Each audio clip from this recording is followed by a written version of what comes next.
Digital drawing and 3D models are now widespread and permanently used in architectural design and in many other sectors such as archaeology and digital humanities.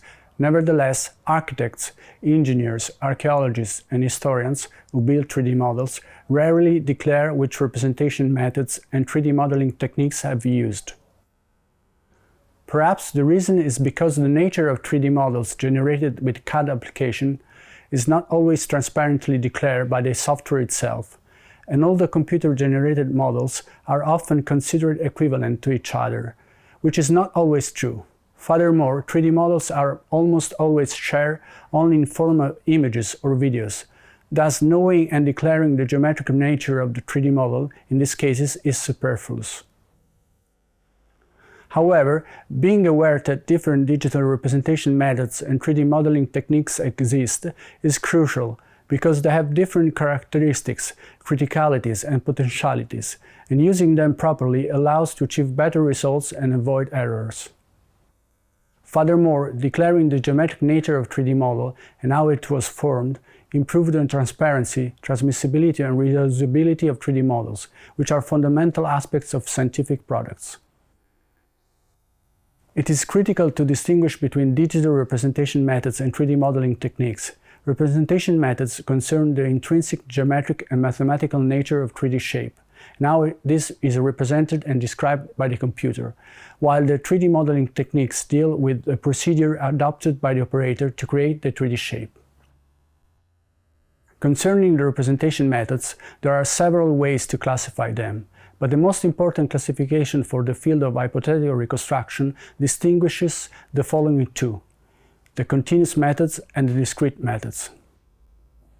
The continuous methods, on the one hand, describe and represent the shapes through equations, generally parametric such as NURBS, in an accurate and continuous way. Namely, the 3D shape is mathematically described continuously through curves and surfaces.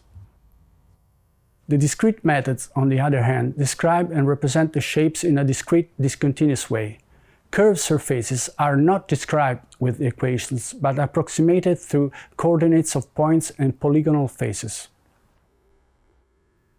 To give an illustrative example, if we construct a simple sphere using a continuous method, for example through NURBS equations, we obtain a spherical surface which at every point preserves the mathematical characteristics of the sphere. In other words, it is possible to calculate the curvature or the tangent plane at any point of the spherical surface. And if we cut the sphere with a plane, we obtain a curve which is a circumference. If, however, we construct a sphere using a discrete method, for example through a polygonal mesh, we obtain an apparently spherical surface, which does not retain the mathematical characteristic of the sphere. This because the shape is made up of a certain number of points and polygons that approximate the surface of the sphere via polyhedron. If we cut the mesh sphere with the plane, we obtain a polyline curve, which is a polygon that approximates the circumference. The degree of approximation and definition of the shape is directly proportional to the number of points and polygons used in the tessellation.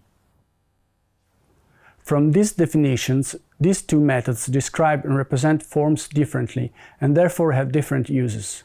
The continuous representation method is generally used in design technical drawing, where an accurate geometric control of the shape is important, while the discrete representation method is generally used for visualization, organic modeling, and animation, where a formal control of the shape is more important. Concerning the 3D modeling techniques, which deals with the procedure used to create the model, they can also be classified in many ways. Some examples of 3D modeling techniques are the handmade CAD modeling, the algorithmic modeling, the digital sculpting, the semi-automatic reality-based modeling, and so on. Some 3D modeling techniques can produce models represented through both continuous and discrete methods. For example, the algorithmic 3D modeling technique can be used to generate discrete polygonal meshes or continuous NURBS surface, depending on the workflow used. By analogy, to understand how digital representation methods and 3D modeling techniques compare, it is sufficient to think of the traditional methods of descriptive geometry, which are the perspective, axonometric projection, or double orthogonal projections, and the traditional drawing techniques, which are, for example, the watercolor for the chiaroscuro and so on.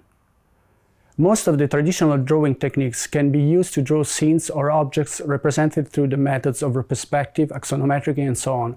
In the same way, the algorithmic 3D modeling technique can produce geometries described through different digital representation methods. Computer 3D modeling applications nowadays often adopt both representation methods, but have different vocations. For example, Cinema 4D or 3ds Max are 3D software that mainly implement the discrete representation method and are mainly oriented to rendering, animation, and polygonal modeling, while applications like Rhinoceros or Think Design implement primarily the continuous NURBS representation method and have a vocation for accurate geometric design. Furthermore, any mathematical representation as NURBS always contains a hidden numerical representation as a mesh, because graphics cards can only process that. And the polyhedron that simulates the sphere is apparently indistinguishable on the screen from the sphere as a continuous surface, because the Phong algorithm interpolates the degree of illumination of the faces.